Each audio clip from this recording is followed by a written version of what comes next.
Programa Café com Maná. Diferente dos outros, mas igualzinho a você.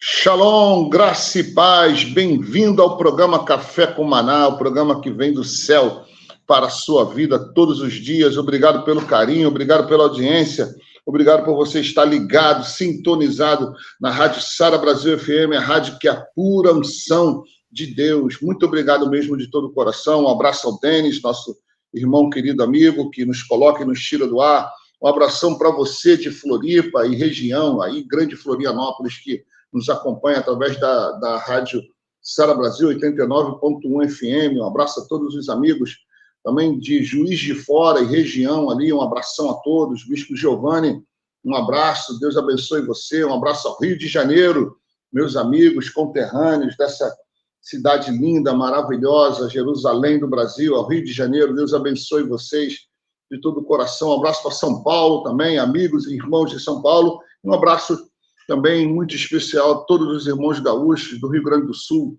que estão nos ouvindo e nos acompanhando também. E bem-vindo, falando em São Paulo, bem-vindo, Bispo Robson. Shalom, shalom, Pastor Kennedy, Denis também, que nos acompanha todos os dias. Como você mandou um abraço lá para o Bispo Giovanni, um abraço, Bispo Giovanni, todo o pessoal de Juiz de Fora, grande abraço para você, meu irmão. E a todos, né, que nos ouvem, todos que nos ouvem no canal Café com Maná. Nós estamos no YouTube, então, o Brasil todo e fora do Brasil pode nos acompanhar. Os programas estão gravados lá, vale muito a pena, conteúdo maravilhoso. E deixo aqui um abraço, né, para o pessoal aqui de São Paulo, especialmente, Grande São Paulo, Jandira, Itapevi, Cotia, Amador Bueno, Carapicuíba, Granja Viana, que está lá em Cotia, Santos, Baixada Santista e todas as cidades ali da Baixada Santista, aqui também São Paulo, Zona Norte, Interlagos, Guarulhos. Um abraço a todos. Deus abençoe. Nós temos uma audiência da pastora de Guarulhos, né, da Sara Nossa Terra em Guarulhos, né? Esqueci o nome dela outro dia. É o Kleber e a Cláudia, os pastores lá. São queridos demais. Um abraço também, né, aos pastores ali que estão com essa responsabilidade tão grande, né? São luz ali naquela terra. Que Deus abençoe poderosamente. Amém. Que legal, que bom. Então, enfim, gente, mais uma vez, bem-vindo. Obrigado de todo o coração por você estar nos acompanhando.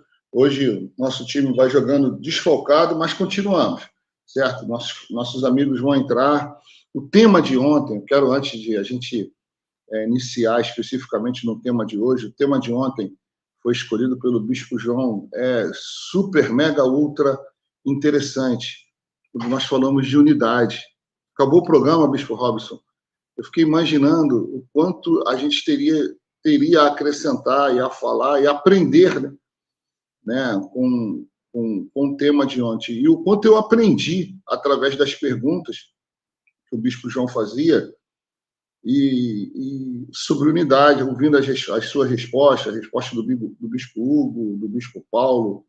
Ontem, você, pastor, amigo, irmão, se você quer ter uma aula sobre como iniciar um movimento de unidade na sua igreja, na sua célula, na sua família, talvez até no seu negócio, na sua empresa, entre a sua equipe, com a sua equipe de colaboradores, você tem um material ali maravilhoso, sabia?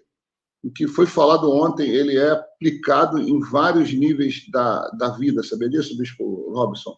Concordo, verdade. Se tem unidade na casa, a casa prospera. Se tem unidade na igreja, a igreja é forte. As pessoas perguntam, né, como é que cresce uma igreja? Bom, aí está o caminho, né, unidade, sem dúvida nenhuma. Se a Torre de Babel, que é um exemplo bíblico, né, de um povo que estava ali resistindo a Deus, né, estava construindo algo que chamou a atenção dos céus. Eu fico impressionado com aquele texto, porque os céus percebem o que os homens estão fazendo. Desçamos, né? Aí o que diz o texto. E depois Deus ainda fala de novo, né, para confundir as línguas, porque o povo é um só e tudo que eles intentarem, eles vão fazer. As intenções são construídas e tem força na unidade, né? Imagina a igreja unida. elege qualquer um, faz, realiza, transforma uma cidade. A igreja pode tocar a sociedade. A unidade é poderosa, né? É muito poderosa, muito. A unidade em torno de um projeto, então, quando uma igreja, uma família, uma empresa, né? Uma pequena empresa, ela tem um projeto e tem uma equipe ali unida, né? Só que a unidade, ela vai na contramão da vaidade, né? Ela vai na contramão da vaidade, porque a unidade significa que você vai obedecer, certo, a direção estabelecida por um ou por um grupo. E a vaidade, o coração do homem, geralmente, ele faz oposição naturalmente, né? Sim. Não partiu de mim a ideia, eu não fui o criador do projeto, então eu vou boicotar o projeto. Eu não vou dar o meu melhor, eu não vou participar. Bem-vindo, Bispo João, tudo bem? Shalom, senhores. Tudo na paz? Tudo na paz. Paz e na bênção. Graças a Deus. É isso mesmo. Estávamos aqui no aperitivo, né? Ainda no tema de ontem, Bispo. Porque terminou o programa, depois de um tempo, fiquei imaginando o quanto a gente tem a falar ainda de unidade. Ele trouxe o exemplo da Torre de Babel aqui, né? Que era um projeto errado e que ia dar certo. Interessante, né? Por causa da unidade. Né? Um projeto, tanto que Deus teve que intervir para causar divisão e espalhar aquele povo, porque Deus falou, agora já não há mais restrição, se não me engano, é bem assim, para o que eles intentam fazer, porque o povo tinha uma só linguagem, né? E uma só maneira de falar. Então, a comunicação era muito clara. E por outro lado, eu estava colocando que também, né, na contramão da unidade, Bispo João, vai a vaidade do homem, né, em não apoiar. Eu não sou o criador, eu não sou o mentor. É muito natural ser oposição, né? É muito natural ser do contra. Aqui o cara é do contra. Ele nem sabe por que direito é do contra, mas as pessoas hoje é muito fácil delas serem levadas. Então, eu vejo isso um dos principais fatores da falta de unidade, né?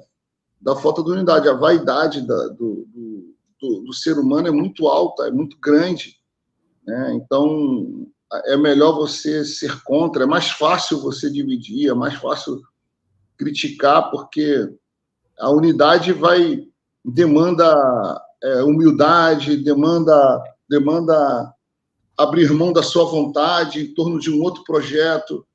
É bem complicado. A gente vê na política, né? É difícil você ver unidade na política, é muito difícil.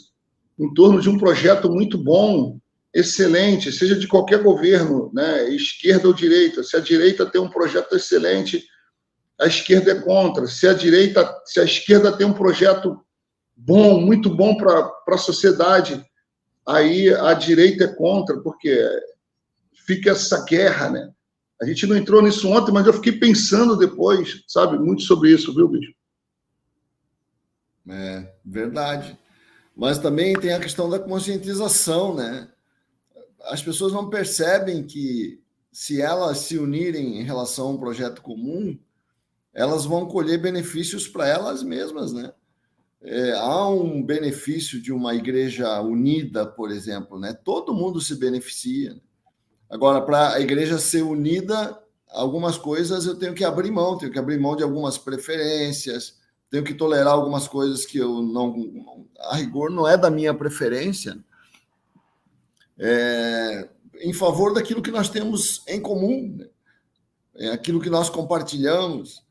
Nós temos muitas diferenças em relação o que deveria tocar no louvor, como é que deveria ser a decoração da igreja, de que maneira, quem é que deveria pregar em determinado evento.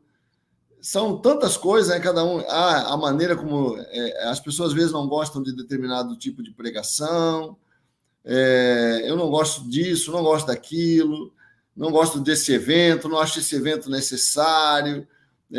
São tantas coisas que podem gerar problemas que só uma consciência pessoal de que, não, eu vou abrir mão desses detalhes por aquilo que é mais importante, que é uma igreja forte, uma igreja em que as pessoas têm comunhão, uma igreja em que é saudável, a palavra é pregada biblicamente. Pode não ser, às vezes, né, você não vai ter toda a igreja um bom pregador, um pregador maravilhoso, mas a pregação é bíblica, a pregação, né? Eu acredito que isso que é importante, né? A gente abrir mão de preferências, de detalhes. A gente é muito exigente nos detalhes, né? E vai sempre haver divergência, diferenças, preferências distintas, né? Nos diversos detalhes de uma igreja. E aí eu falo, não, eu por mim não seria assim, mas eu em favor da unidade, que é mais importante. A unidade é mais importante que a minha razão. Acho que o Bispo Robson falou isso esses dias, né?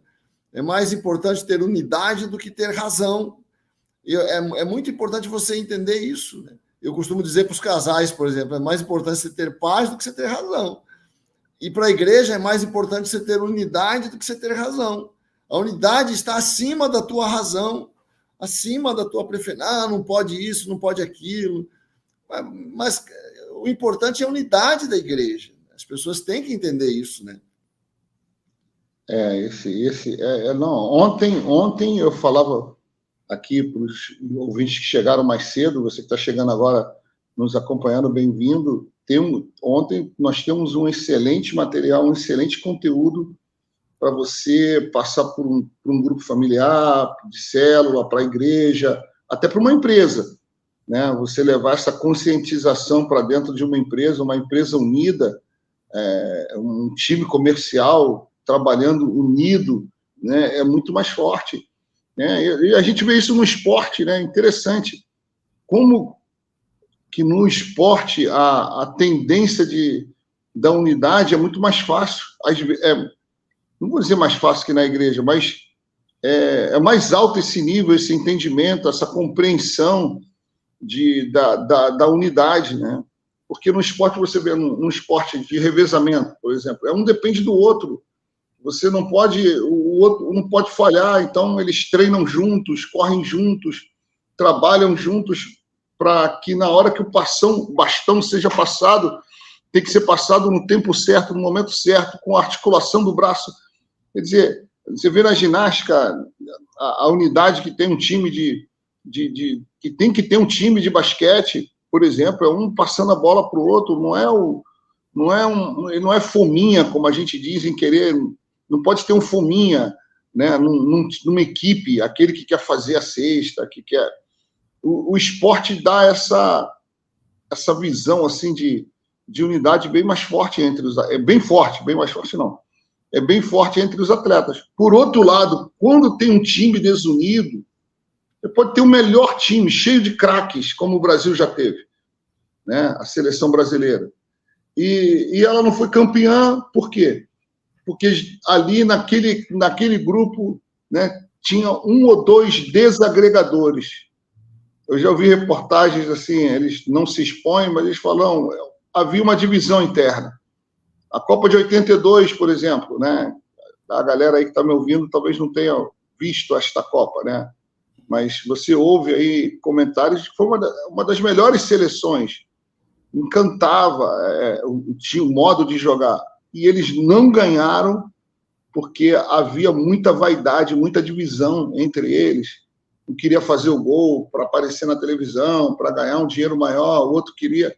Quer dizer, aquilo minou, né, ruiu, destruiu um projeto maior. A vaidade é um problema, viu, gente? O orgulho é um problema. Viu? O orgulho. Você abrir mão da sua posição e deixar outro ir na sua frente em prol da unidade é maravilhoso, mas se tem vaidade no coração, né, o pastor não vai querer que o outro seja maior do que ele. O microfone tem que ser meu. E eu vou deixar que o outro... Não, aqui eu tenho que aparecer, eu tenho que ser aplaudido. Tem essa vaidade também, no meio da igreja. E aí isso divide, isso corrói, fragiliza. Eu vejo isso às vezes. Concorda comigo ou discorda, Bispo Robson? Pode discordar se quiser, pode concordar. Não, é isso mesmo. É isso mesmo. Interesses pessoais, né? Tem que ficar em segundo plano. Gostos, vontades. Quando você tem um projeto grande, um projeto importante, e o reino de Deus é a prioridade, né? Jesus fala sobre prioridades e ele estabelece uma prioridade, que é o reino de Deus. Então, assim, certas coisas vão ter que ficar em segundo plano.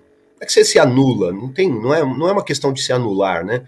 Dá para dialogar, dá para conversar, dá para alinhar. Quando há divergências, a ideia é sentar todo mundo, conversar e alinhar. Mas tem que ficar em segundo plano essas coisas para que o projeto seja estabelecido, né? O propósito aconteça, o que nos une aconteça. Tem que ter um motivo também, né, para a unidade.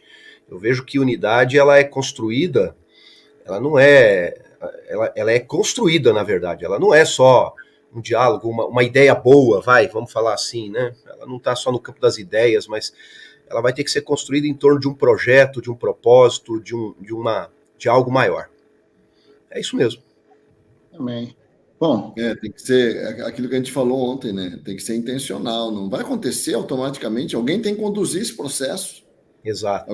Alguém tem que estar na condução desse processo. Não vai acontecer porque nós somos irmãos e tal. Não, alguém tem que estar na direção, atuando, intervindo, né? Para que as coisas aconteçam.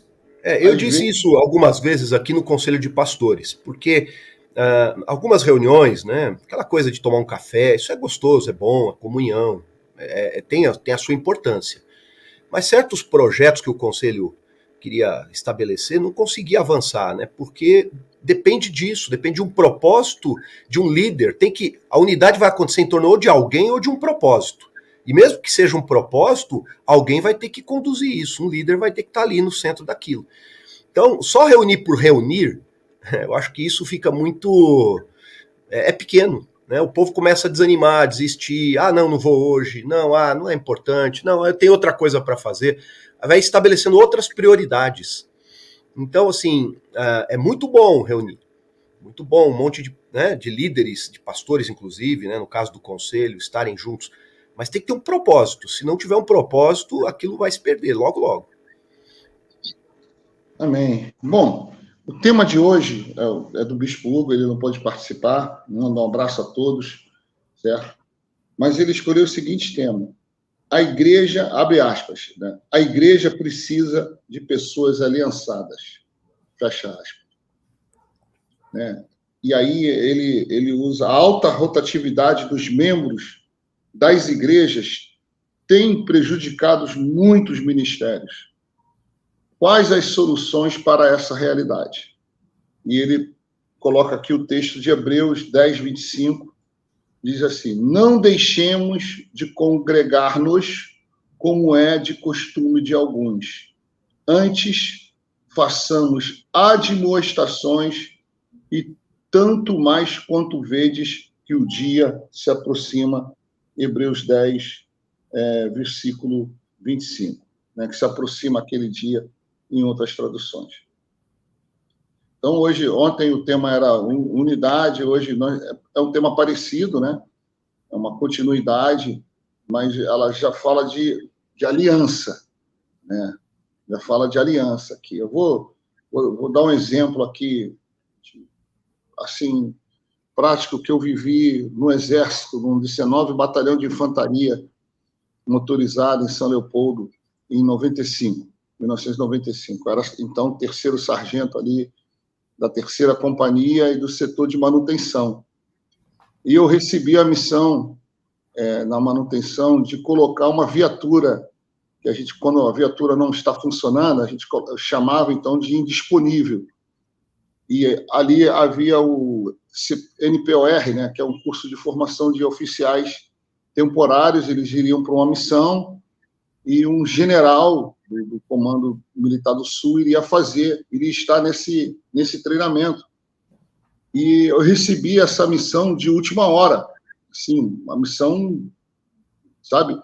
porque era da segunda companhia, e a segunda companhia não conseguiu cumprir a missão, não tinha viatura disponível, e pediram para mim liberar um caminhão.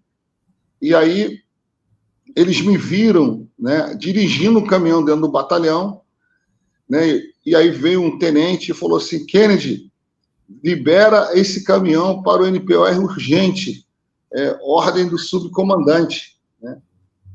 E aí eu falei assim: tenente, eu não posso, porque eu liguei esse caminhão agora, ele está indisponível, né, e eu não posso liberar esse caminhão. Aí aquele tenente vociferou para cima de mim: é uma ordem, assina, porque uma viatura, para sair de um batalhão, de um quartel, tem que ter assinatura do comandante de manutenção. Eu teria que atestar que aquela viatura, seja um jipe ou um caminhão, estava em condições. Eu falei: tenente, eu não posso fazer isso, não. Me desculpa, eu não posso fazer isso.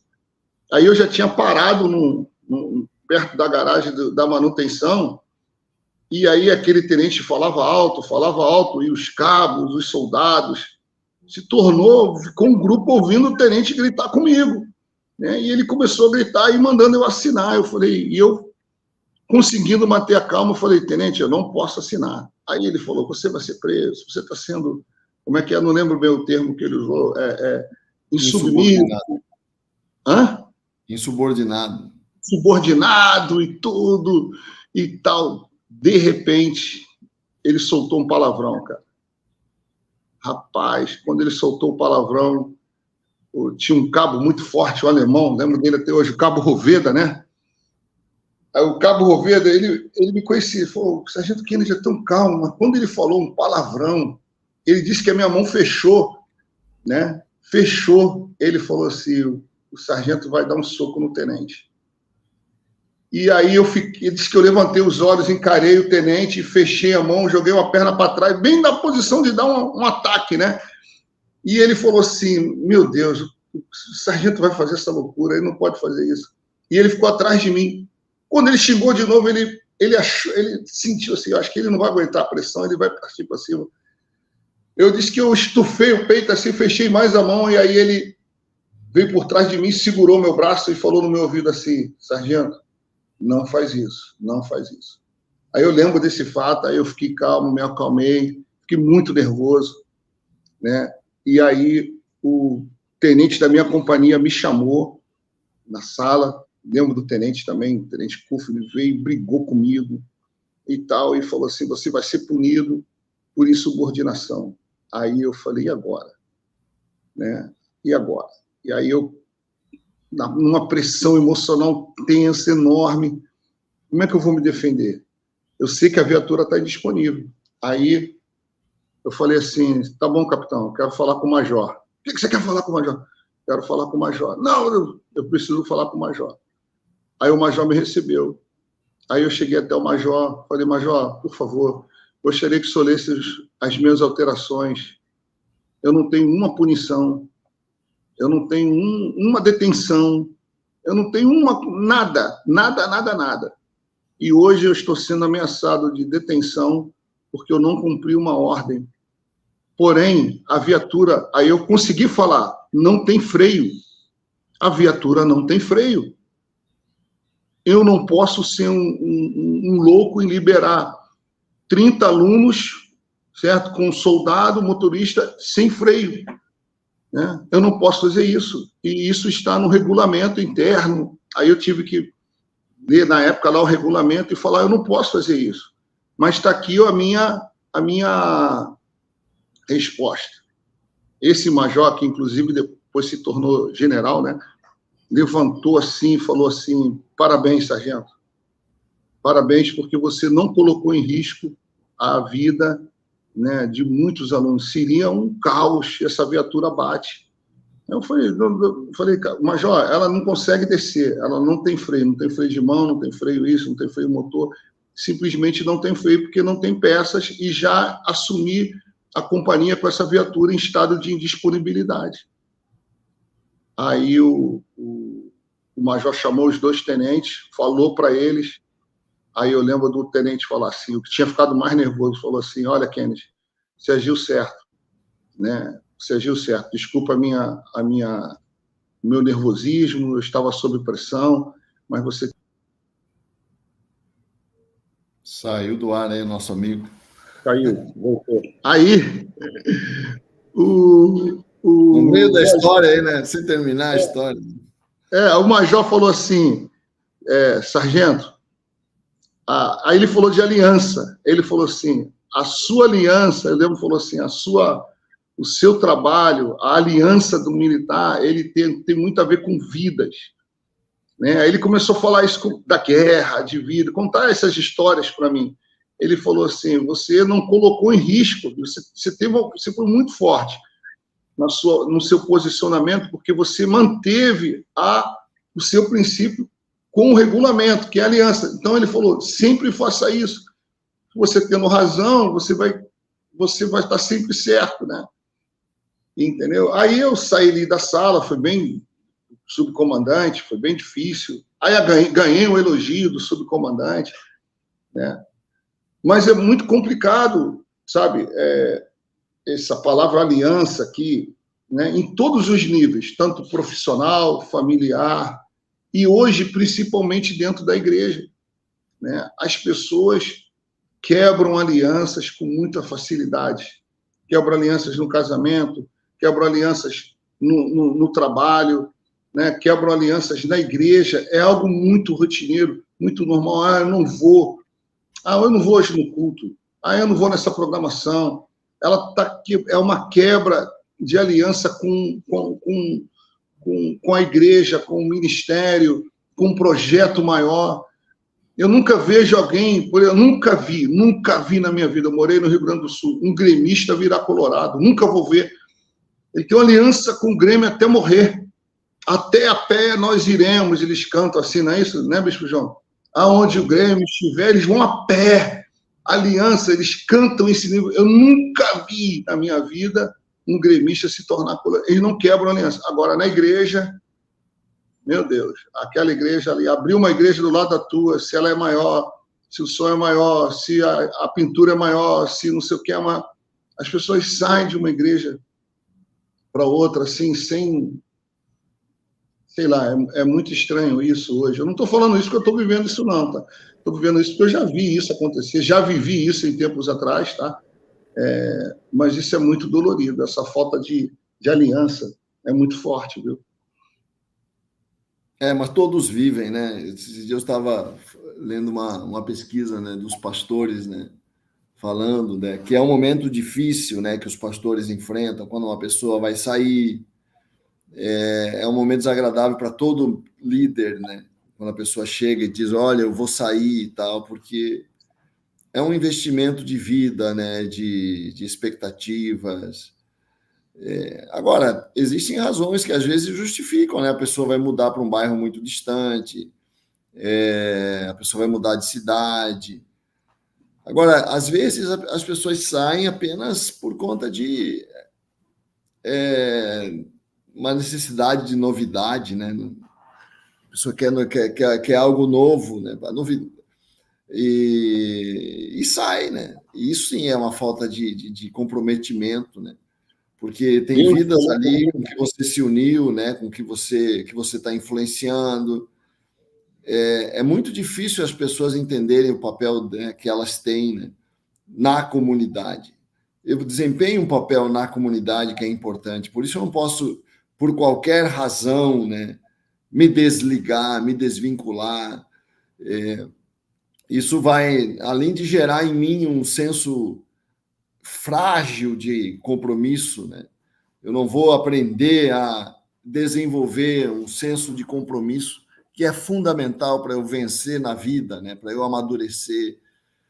Se em qualquer problema, se eu estou um pouco insatisfeito, ou se eu vi algo mais atraente, né? Hoje em dia, o que as igrejas menores, né, e menos, vamos dizer assim, glamurosas enfrentam, né, é a pressão das igrejas que são grandes franquias, né, que são, na verdade, estruturas que chegam já fortes, poderosas e atraindo as pessoas, e as pessoas saem, né? Porque e isso reflete, né, uma falta de a pessoa entender, né? Não, muito legal, mas eu tenho um compromisso aqui com esta família aqui, eu pertenço a esta família, a esta igreja, minha família da fé, né? Eu não vou abandonar minha família da fé. Eu ajudei a botar alguns tijolos aqui nessa construção. Não vou sair por qualquer razão, né? Não vou sair porque é mais bonito, não vou sair porque é mais atraente, né? Eu acho que é bonito quando a pessoa tem essa compreensão, né? Isso faz bem para a alma dela, né? Faz bem ao coração você ser fiel, né? E não tratar a tua igreja com uma relação de cliente, uma relação de consumidor. O que você acha, Bispo Robson? É bem isso mesmo. A fidelidade, né? Ser fiel no pouco, sobre o muito te colocarei. Jesus fala isso, né? Agora tem que ter uma consciência, o Bispo João colocou bem no começo, né? Uma consciência da tua importância, do teu papel. Nós, pastores, nós temos um nível de compromisso com o ministério bem maior do que todos os membros, né? Muito maior. Eu entendo que o nível de compromisso ajuda muito na construção dessa aliança. O nível de compromisso gera responsabilidade. Então eu entendo que todos os membros, de alguma maneira, essa consciência do compromisso dele, primeiro com Deus, acho que esse é um primeiro ponto, né? Ele está indo cultuar a Deus, e ele tem um lugar, está plantado, é igual uma árvore, plantado, e ali com raízes ele vai produzir, ele vai dar frutos. Ele tem amigos, ele vai ter pessoas de confiança que reparte com ele valores, que reparte ideias, que reparte conceitos. É muito importante o crescimento. Mas eu digo a todos que me ouvem que o teu crescimento no compromisso tem que acontecer. Não é uma coisa descompromissada. Hoje essa geração me parece que essa conversa de falta de compromisso, quer dizer, eu não tenho nenhuma ligação, eu posso ir ali, eu posso ir lá, eu posso... hoje tem até um outro conceito, eu estava estudando isso, né, até filosofia fala sobre isso, tá? Que eles falam o conceito da pessoa estar em duas religiões ao mesmo tempo, inclusive até opostas, né? De frequentar. Isso mostra que o nível de compromisso é muito baixo, né? É muito baixo. Eles falam de pluralismo, né? O sincretismo e assim por diante. Mas no meio evangélico isso acontece também. Eu sou daquela igreja, mas também vou ali. Não, eu participo da campanha naquele outro lugar. Eu gosto daquilo ali. Aí tem a internet, né? Eu gosto de ouvir fulano. São coisas bem distintas, às vezes, que confundem. Mas a pior das confusões é quando perde o compromisso, quando não tem raiz, quando não tem esse nível de compromisso profundo que leva a pessoa a batalhar por um projeto, por um propósito. Construir né, a gente fala que a gente está construindo uma igreja. Não é só frequentando uma igreja, nós estamos construindo algo para o reino de Deus, que envolve nossas cidades, que envolve nossas famílias, que envolve nossos amigos. Aí o nível de compromisso tem que ser grande. Mais fácil desistir, né? É mais fácil abandonar, pular do barco, né? Na hora da crise é mais fácil andar de novidade em novidade, né? Você vai para você está cansado, a rotina traz né? Porque a rotina é que te ajuda a amadurecer, né? Mas ela é um processo difícil de sustentar emocionalmente, né? Você precisa ser maduro, né? Falar, não, é assim mesmo, nós estamos trabalhando, nós estamos crescendo juntos. Aí eu vou para uma novidade. Aí aquela novidade vai me servir por algum tempo. Aí daqui a pouco ela deixa de ser novidade, eu vou precisar de outra novidade. Vai ser esse que é o problema, né? É o problema. O Bispo Hugo, ele colocou aqui também como uma pergunta, né? As megas igrejas e seus efeitos sobre as demais, quer dizer, pequenas e médias igrejas, né? Aí eu interpretando aqui essa pergunta, essa frase dele, né? Como os pastores de médias e pequenas igrejas, né, trabalham, o que fazer quando no seu bairro tem na sua cidade tem uma mega church, uma mega igreja, né? Uma igreja que tem tudo, departamento infantil, tem a sala do 0 ao 1, do 1 ao 2, do 2 ao 3, do 4 ao 5. Tu vai no banheiro daquela igreja, é melhor que o banheiro do aeroporto, né? O estacionamento tem, né, tem tudo. A praça de alimento não é nem cantina, a praça de alimentação parece do shopping, né? Tem até McDonald's. Tem até McDonald's lá naquela igreja, tem um café. Você vai na livraria da tua igreja, é um sebo, né? Aquele sebo, né, de livros. Né? Aí a livraria dessa mega igreja é tudo ar-condicionado para tudo quanto é lado. Né? O banheiro lá, tu não precisa secar a mão, que tu coloca assim embaixo daquele que seca a tua mão. Enfim, né? Aí você entra no salão da igreja, aquela cadeira que é mais confortável que a tua cama, que é a cadeira da tua sala. Nossa, essa mega igreja acho que está no paraíso, hein? Não, mas as igrejas têm igrejas assim, né? Telão de LED, né? E maravilha, lindo, entendeu? A equipe de louvor não desafina. Aí você chega lá, entrada franca, e tá lá ícones. Número de artistas grande, referências, número de artistas grandes, né? Assim, bastante gente importante lá dentro. Aí tem aquele cantor famoso que vai puxar o louvor, é assim, né? É assim. Aí você tá ali batalhando, lutando com as tuas 50, 100, 150, 200 pessoas. Né? Eu falo isso porque lá no meu escritório lá tem 2 jovens, né? Aí eles falam assim, pastor, eu vou lá naquela igreja. Eu falei, não, vou contar pro teu pastor, tu não vai não. Eu falei, não, pastor, olha, você viu quem vai estar lá? Eu falei, não vi, não quero nem saber. Não quero nem saber. Pastor, como é que tu não vai? Eu falei, não vou, cara. E peguei o telefone, liguei para o pastor, falei, ó, tá indo lá nessa igreja aqui hoje, porque vai estar lá o artista tal, e não sei o que. Eles caíram. Não, pastor, vou lá para receber. Ué, tu não recebe nada, não? O Deus de lá é o Deus de cá também. Né?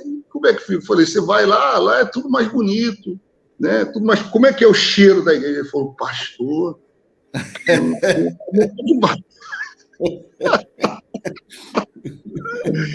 Ele falou, meu Deus, o cheiro é tudo bom, mas é tudo.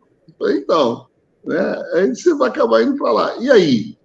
Né? Eu acho que é mais ou menos isso que o bispo Hugo, né? Estou tentando aqui saber. Eu acho que você tem que saber o teu perfil, né? Você tem que saber quem você é, né? Olha, eu sou assim, né? Acho que a gente... É difícil você dar uma fórmula do que deve fazer, né? Mas uma coisa que você não deve fazer é imitar os outros. Né? Imitar a mega igreja, querer ser church, querer fingir que você é uma filial, né, de uma mega church. Né? Eu acho que nós somos o que nós somos. Eu falo aqui para o meu povo, nós somos uma igreja familiar, nós somos uma igreja... A gente não é um grande shopping, né? A gente é aquela mercearia que o dono conhece o cliente, faz aquelas anotações no caderno, sabe? O cara pagar no fim do mês, todo mundo se conhece, ele conhece teus filhos, ele conhece tua família. Essa é a igreja que nós somos. Nós somos uma igreja familiar e gostamos de ser assim.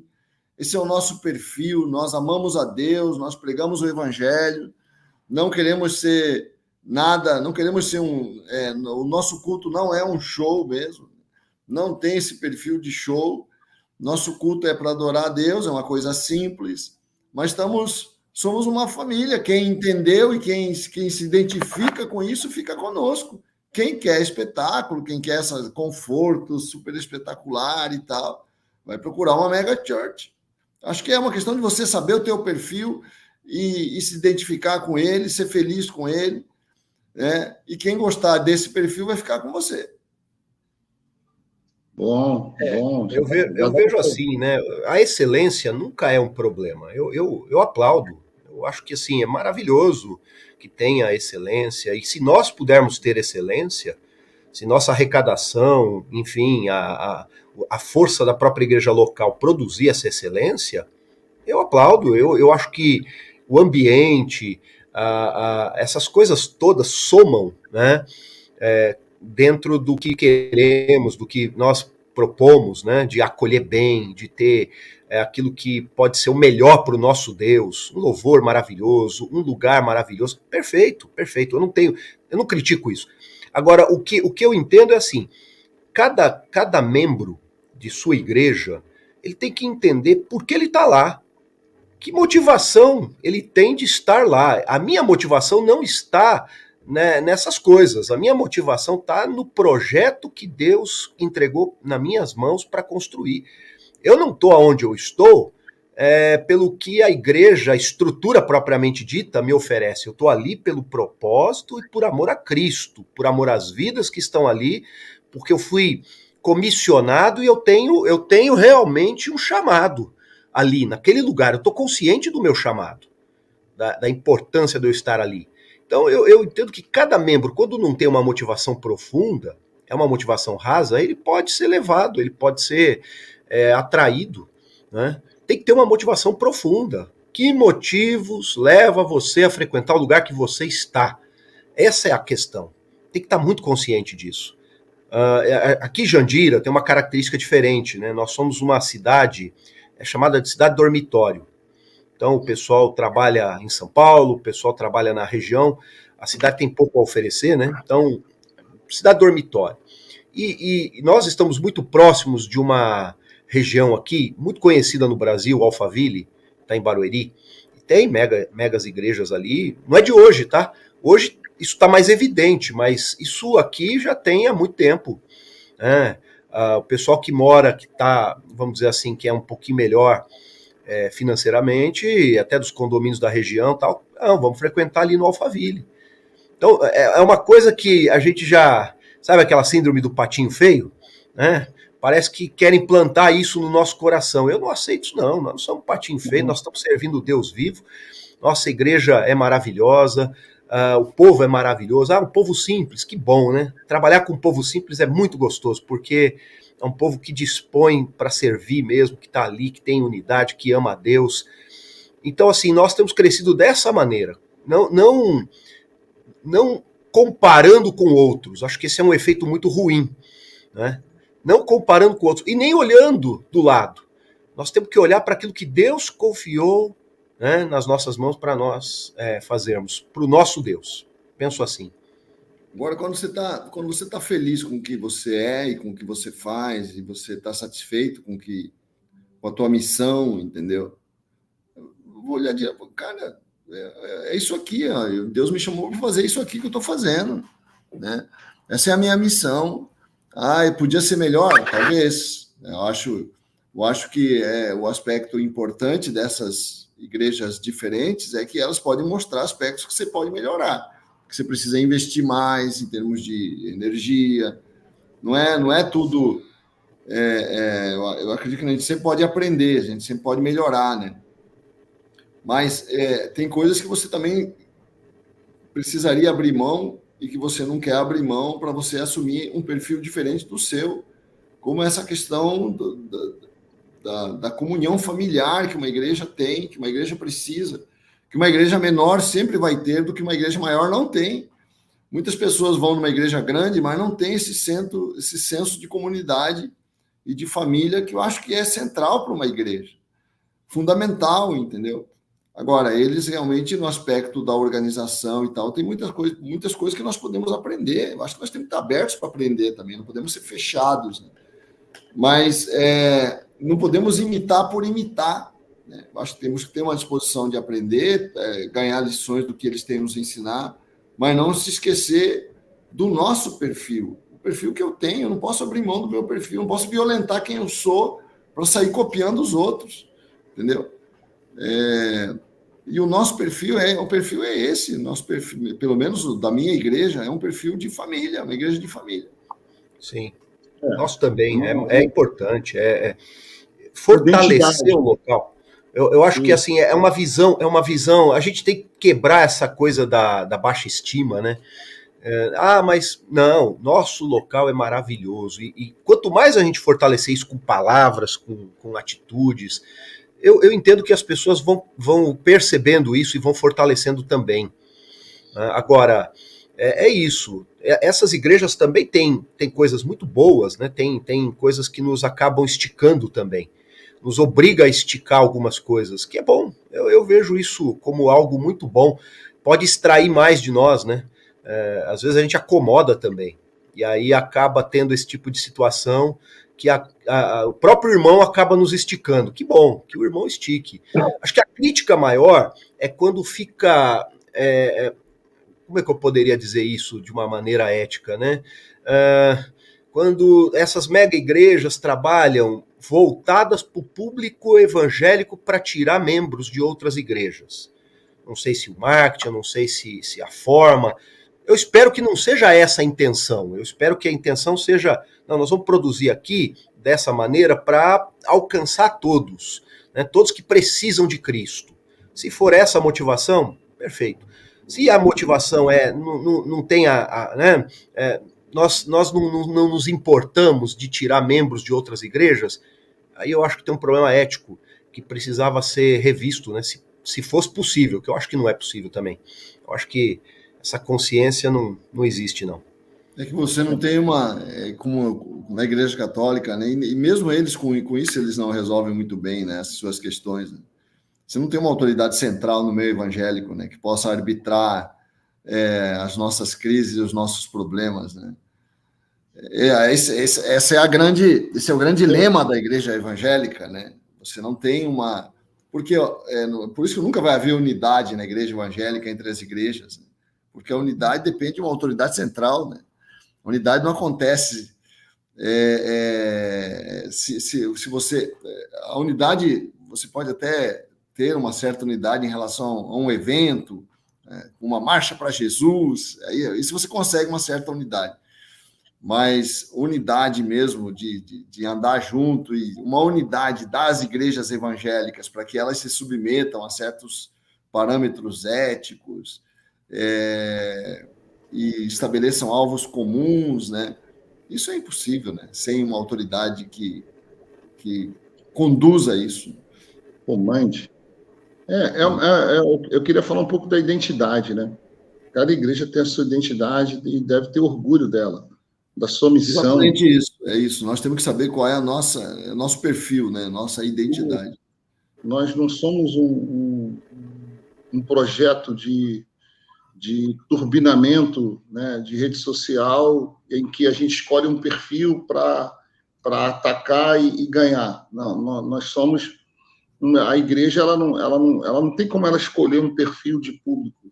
O público são as almas, são as vidas, né? E cada igreja, seja Deus e Amor, Batista, Assembleia, Presbiteriana, Congregacional, Universal, Igreja da Graça, Sara Nossa Terra, Assembleia, o membro ele tem que se identificar e ter orgulho. Não, a minha igreja ela tem uma veia missionária muito forte. A minha igreja é uma igreja de evangelismo, né? É uma igreja de ganhar. Nós queremos ganhar almas mesmo. A nossa igreja é muito família, porque nós somos uma igreja familiar, temos essa conotação, essa é a nossa ênfase, é o nosso DNA, né? E nem uma igreja é diferente da outra. Nós vemos as igrejas em Apocalipse, né? Você vê uma igreja totalmente diferente da outra. E não vai ter uma igreja melhor. Na verdade, não existe uma igreja melhor do que a outra, né? E essa questão... Não existe, gente. Existe. Existe uma igreja melhor do que a outra. Isso aí também não dá para igualar tudo. Não, mas assim, bispo, relativo. Até na igreja do Apocalipse, até nas 7 igrejas do Apocalipse, tem igreja uma melhor do que a outra.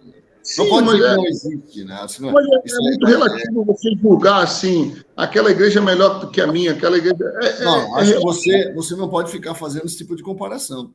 Mas tem igreja mais bíblica, tem igreja mais liberal, tem igreja menos liberal. Dependendo do parâmetro que você usar, tem igreja mais organizada, enfim... mais avivada, tem igreja que você sente mais a presença de Deus. Mas uma igreja, por exemplo, uma igreja que hoje não é avivada, não significa que ela não vai ser. Nem toda igreja ela é avivada do início ao fim. Não toda igreja ela tem um bom louvor em todos os cultos, sempre foi assim.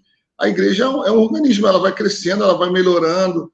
Então, hoje, talvez a igreja, o ouvinte, né? A minha igreja não é a melhor ainda, ela não tem tudo ainda, mas a igreja cresce, a igreja amadurece, né? Isso aí é o tempo, aí entra a unidade da liderança, dos membros, para a igreja chegar num nível maior, né? De qualidade, de atendimento. Tem igreja que a recepção... O que é errado, o cara ficar mudando para a igreja que ele acha melhor. Aí isso é. Tem que entender. Ninguém muda de família, né? Ah, não, eu quero uma família melhor, vou mudar de família, né?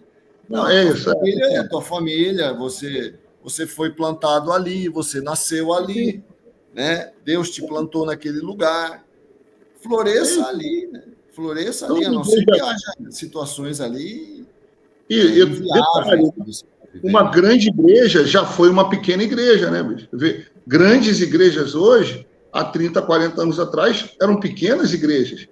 Então, a gente olha grandes igrejas assim, meu Deus, que maravilha. Mas ali teve muito sangue, muito suor, muito trabalho, né? Anos de pregação, igrejas num lugar plantado há 30, 40 anos. Você vê uma grande Assembleia de Deus, né? Olha quantos anos aquela igreja está ali. A gente vai lá em Brasília, na Embaixada Sala Nossa Terra, olha quantos anos a igreja está ali. Lógico que é um modelo, é uma referência, é uma grande igreja que nós temos em Brasília. Por quê? Mas são anos, né? Com a identidade, com paixão, com sangue, com suor, com desafio, com entrega. Então, quer dizer, vai ser grande. Então, mas nós temos que ter a nossa identidade, saber quem nós somos. A minha igreja tem um DNA, por exemplo, a Sala Nossa Terra. Nós sonhamos em fazer de cada membro um discípulo, de cada discípulo um líder. É um sonho de ser uma igreja de atos, uma igreja que é avivada e que prega. É um sonho, é o nosso estilo de ser como igreja. Então, cada igreja tem um estilo, né? E a gente tem que ter, claro, essa identidade, esse papel, né, da sua igreja, do seu ministério, né? E admirar os outros, como vocês falaram, no sentido de ver aquilo que é bom, né? É só você olhar para o Botafogo hoje, gente. Eu não conhecia um botafoguense até 2 anos atrás. Eles tinham vergonha de serem Botafogo. Os meus amigos do Rio Botafoguense tinham vergonha. Ninguém usava a camisa do Botafogo. Ninguém, cara. Ninguém. Né? A torcida, né? Porque eles eram pequenos, segunda divisão, ali, humilhados, o Botafogo não ganha de ninguém. Hoje o Botafogo está ganhando Palmeiras, né? Está aí vice-líder do Campeonato Brasileiro e tal. Quer dizer, cresceu, é um exemplo. Então, mas estava lá, os botafoguenses, muitos botafoguenses viraram flamenguistas, né? Muitos, né? Agora não voltam mais atrás, né? Mas continuam. Aí você vê, então, estou dando um exemplo, então, sua igreja, ela é pequena ou grande. Esse também conceito de igreja pequena e grande é um pouco complicado, né?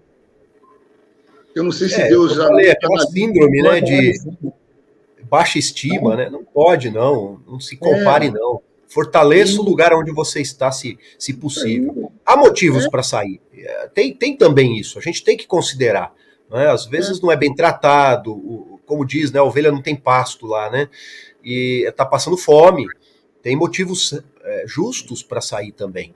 Então, não é que todos que saem também estão errados, estão buscando. A motivação por que sai, que tem que ser considerada, né? E se sai porque, olha, eu preciso de alimento, eu preciso ser cuidado, eu preciso ser... Aí é diferente também, né? A gente tem que levar isso em consideração. E Deus... Outra coisa, a gente tem que ser sincero, uma grande igreja demanda muito trabalho, muita inteligência, muita administração, Sim. E nem todo mundo tem capacidade para isso, não. É muito complicado. Uma coisa é você ter 100, 200, 300, outra coisa é ter 1.000, né? Ter 1.000. Então, é lógico que você tem que reconhecer a capacidade daquele ministério, daquela liderança, né? É isso. Amém? Chegamos aos minutos finais. Faltou 1 minuto, Bispo João. Na verdade, faltam 20 segundos, né? Grande abraço aí aos irmãos. Nós 3 somos fiéis, a gente não falta por nada. entendeu? O dia que a gente faltar é porque a gente está quase na UTI, entendeu? A gente não falta por nada. O Só Bispo por Paulo, motivo de força maior, né? o Bispo Paulo Força Renato maior hoje é estava... maremoto, terremoto, dilúvio, né? Mas o Bispo Paulo Renato tinha horário no salão, aí caiu no horário e não pôde vir hoje, entendeu? Tá bom, gente. Um É abração. isso aí, um abraço a todos os nossos ouvintes, né? YouTube, o pessoal do Deus abençoe. YouTube, um abraço, viu, gente? Obrigado pela participação de todos, né? Deus abençoe. Programa Café com Maná. Diferente dos outros, mas igualzinho a você.